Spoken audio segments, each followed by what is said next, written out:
Alright, what is up everybody? My name is Zelkenon and we have Nemesis now. After the patch, she's now an assassin. So that means overall lower HP scaling, defense and whatnot. But we get a little bit increased attack speed, so that helps our DPS out overall. Now, that being said, it was also asked to do a new Nemesis build, or a Nemesis build, and I said, well, I already have one, but I looked over it and it could use some, refreshness, as we can say. So, let's go on with the build. So, let's go on with the actives first. Now, actives always vary depending on what are you doing, rather a Conquest or Souls or Arena or whatever, who knows. If you're fighting Ares, you know how that goes. So you can get beat and sprint. These two will make you a really slippery Nemesis on top of, your slows, increasing your own speed, and also dashing the hell out with your one.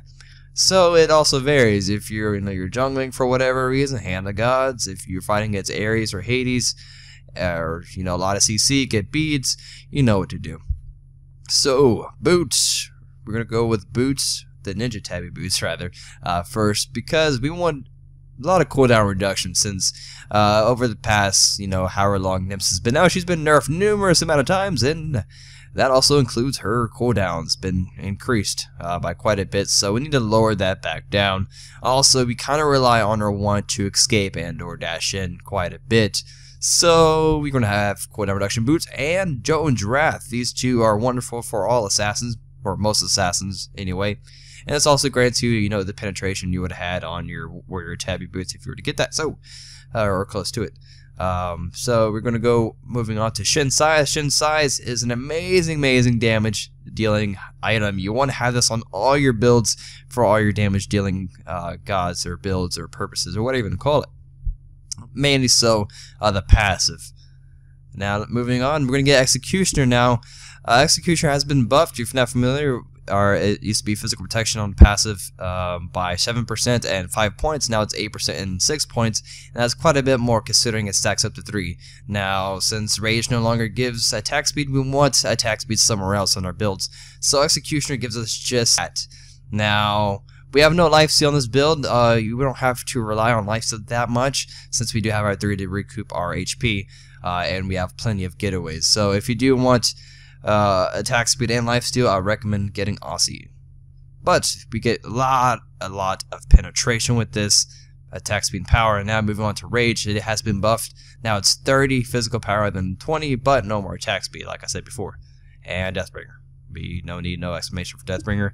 It just brings death. So let's go on to some testing. We have 210 physical power. That is not too bad at all in 2.0 attack speed, which really complements it. As you see here, that's a wonderful amount of damage dealing. I didn't mean to grab that, but hell, more power for us. So with red buff, we have 258 physical power. Now let's go over to Robot to get a little bit more accurate reading against another god. Like I always say, I feel like this is Robot without items because he is way too damn squishy to be Robot with full items. So we have, this is how fast we're attacking at amazing speed. And look at them damage. If we can crit, please crit. Please crit. So we crit from a variety. Now we do have red buff on, so I mean we're critting like 800s, 700s. You see we do a progression amount of damage. That was 962 damage. That's with the Executioner stacks on there. So now you see how important that is to have Executioner. So that's that is all for the video. Be sure to leave a like and comment on how you feel this build is, and let me know your build and how this is working for you and how your life is and everything. So I'll see you guys later. Thanks so much for watching and supporting my channel. Peace.